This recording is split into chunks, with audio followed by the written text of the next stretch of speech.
Nahazo vola yahay tamin'ny janoary igny da nanaovana ny tragno siman'ny Basiray.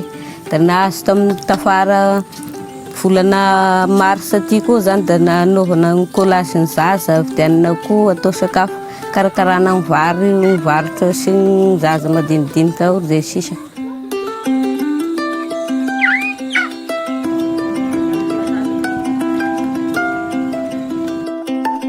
Magnampy anahy mihisy ny fagnampiana tena mahafapo anazy satria mitohy ny fianaran'ny zanako sy tapaka, mandeha ny fitadiavana ny sakafo, manana fiompiana iaho.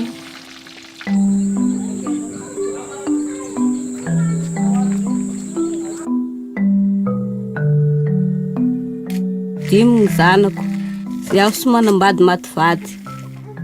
Da ohatrany sy da lavorary zany ny fiaignako. Resaka sakafo amin'ny atoandro zany dia efa sy vakiana lohako fa mahita ny zaza dia efa raba soa raba tsara.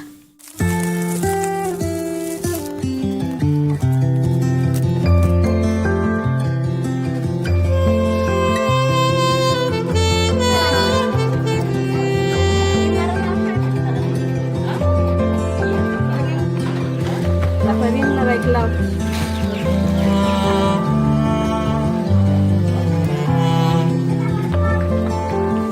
Nofonofoko ny zaza telo io, mba ohatrohatrany akamany ohatrany zaza ao mba afaka mihira.